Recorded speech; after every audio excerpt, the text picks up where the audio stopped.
इस बीच एक और बड़ी जानकारी सामने आ रही है। इराक में ईरान समर्थित समूहों पर हमला किया गया है।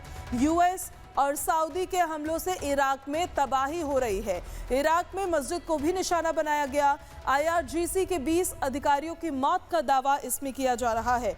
इराक पर भी अटैक हुआ है, उसी से जुड़ी ये बड़ी अपडेट है। इराक में ईरान समर्थित समूहों पर हमला किया जा रहा है और यूएस सऊदी के हमलों से इराक में तबाही की तस्वीरें सामने आ रही है। इस बीच एक और जानकारी है। बड़ी खबर यह है कि इराक में मिलिशिया सदस्यों का अंतिम संस्कार किया गया। यूएस सऊदी हमले में मारे गए मिलिशिया सदस्य बगदाद अंतिम संस्कार के दौरान वहां पर भीड़ उमड़ती हुई नजर आई है। 20 लड़ाकों का अंतिम संस्कार किया गया है और उसी दौरान की ये तस्वीरें हम आपको दिखा रहे हैं। मिलिशिया सदस्यों का अंतिम संस्कार किया गया है, वहां की कुछ तस्वीरें आपके सामने हैं। यूएस सऊदी हमले जो किए गए उसमें मिलिशिया सदस्य मारे गए थे जिनका अंतिम संस्कार हुआ। और इस बीच एक और बड़ी जानकारी है। ईरान को डोनाल्ड ट्रंप की धमकी है कि हम ईरान पर कड़ा प्रहार करने जा रहे हैं, ये ट्रंप का कहना है। अब हमारी बारी है उन पर प्रहार करने की, वो हमसे हमला ना करने की गुहार लगा रहे हैं। ट्रंप का कहना ये है और ट्रंप का मानना ये है, साथ ही दावा भी ये है कि ईरान गुहार लगा रहा है कि आप हमला न करें, आप बातचीत करें। हालांकि ईरान ने इसको सिरे से खारिज कर दिया है, ये जो दावे अमेरिका की तरफ से किए जाते हैं। लेकिन ट्रंप की तरफ से साफ तौर पर कहा गया है कि हम ईरान पर कड़ा प्रहार करने जा रहे हैं।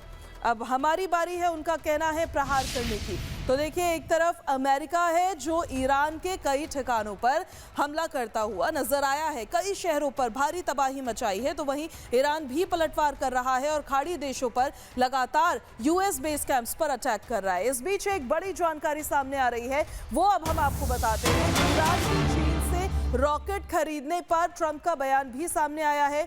जिनपिंग ने कहा है कि वो इसमें हिस्सा नहीं लेंगे। साथ ही जिनपिंग जानते हैं कि निराश हो जाऊंगा मैं, ये ट्रंप की तरफ से कहा जा रहा है, इसी वजह से वो हिस्सा नहीं ले रहे हैं।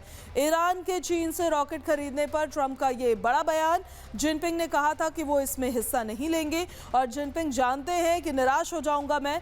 खुद की बात ट्रंप ने यहाँ पर की है कि अगर ईरान चीन से रॉकेट खरीदता है तो ऐसे में ट्रंप नाराज हो जाएंगे, नाखुश हो जाएंगे, इसलिए जिनपिंग इसमें हिस्सा नहीं लेंगे। वहीं गाजा में इजराइल की भीषण बमबारी और गाजा में पश्चिमी क्षेत्र को निशाना बनाया गया है। IDF की बमबारी से गाजा में भयंकर विस्फोट हुआ है। उसी की देर रात की ये कुछ तस्वीरें सामने आई है जो हम आप तक पहुंचा रहे हैं। लगातार अटैक्स हो रहे हैं। गाजा में इजराइल ने भीषण बमबारी की है और पश्चिमी क्षेत्र को निशाना बनाया है। धमाकों की ये आवाज जो इन तस्वीरों में आपको सुनाई दे रही होगी, यह अटैक इजराइल की तरफ से किया गया है और यह अटैक इजराइल ने गाजा पर किया है।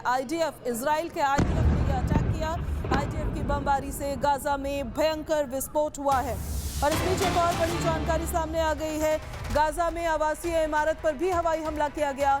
देर रात IDF ने इमारत पर बमबारी की और IDF के हमले में इमारत पूरी तरह से नष्ट हो गई है। आवासीय इमारत पर किस तरह से अटैक हुआ है IDF की तरफ से, उसकी तस्वीरें सामने आई है। भयंकर विस्फोट था, भारी बमबारी की जा रही है। देर रात की ये तस्वीरें हम आपको दिखा रहे हैं। एक आवासीय इमारत थी, लोग रहते थे इसके अंदर, जिस पर इजराइल ने अटैक किया है और IDF के हमले से पूरी इमारत नष्ट हो गई है।